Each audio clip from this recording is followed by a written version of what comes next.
আসসালামু আলাইকুম প্রিয় দর্শক, দেখতে পাচ্ছেন পালস ইঞ্জিন টেকোমিটার। এই টেকোমিটার দিয়ে আমরা এখন কার্বোরেটর টিউনিং করব।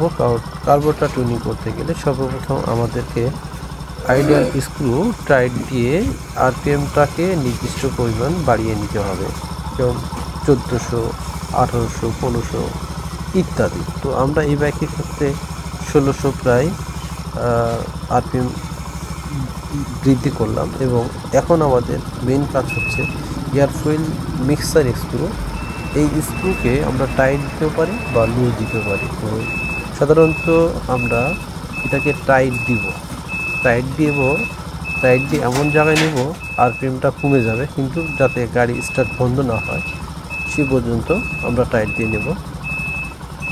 টাইট দিলে সাধারণত আরপিএম কমবে বা লুজ দিলেও কমবে, অর্থাৎ টাইট লুজ কোনো বিষয় না। আমাদের সাধারণত এয়ার ফুয়েল মিক্সার করতে গেলে গোড়া থেকে শুরু করলে ভালো হয়, অর্থাৎ টাইট দিয়ে নিলাম।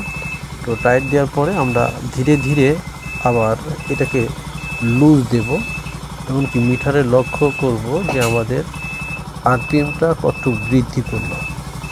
যে আরপিএম ক্ষুদ্র আকারে যেমন 10-20 বৃদ্ধি হলেও এই মিটারে তা দেখতে পাচ্ছেন। আমরা এখন এয়ার ফুয়েল মিক্সারকে লুজ দিচ্ছি। লুজ দিয়ে এয়ার ফুয়েল মিক্সার কেমন হচ্ছে আর সেই অনুপাতে গাড়ির আরপিএম কেমন বৃদ্ধি পাচ্ছে সেটা আমাদের এই মিটারে দেখাচ্ছে।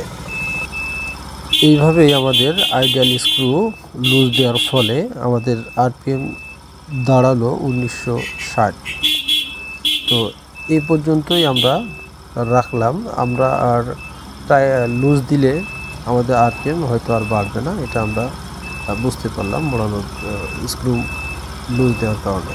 এবার এই 1960 থেকে আমরা আইডিয়াল স্ক্রু দিয়ে আমাদের এই বাইকের যে আইডিয়াল স্পিড রাখতে হয়, বিশেষ করে বাজাজে 1000 থেকে 1200 আরপিএমের মধ্যে।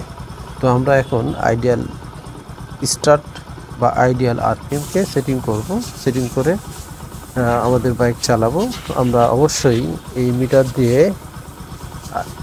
কার্বোরেটর টিউনিং করার ফলে আমরা আমাদের বাইকের তেলের সার্ভিস খুব ভালো পাবো। আমাদের কার্বোরেটর টিউনিং করার জন্য এই পালস ইঞ্জিন টেকোমিটারই একমাত্র মিটার যেটা অ্যাকুরেট করতে সক্ষম।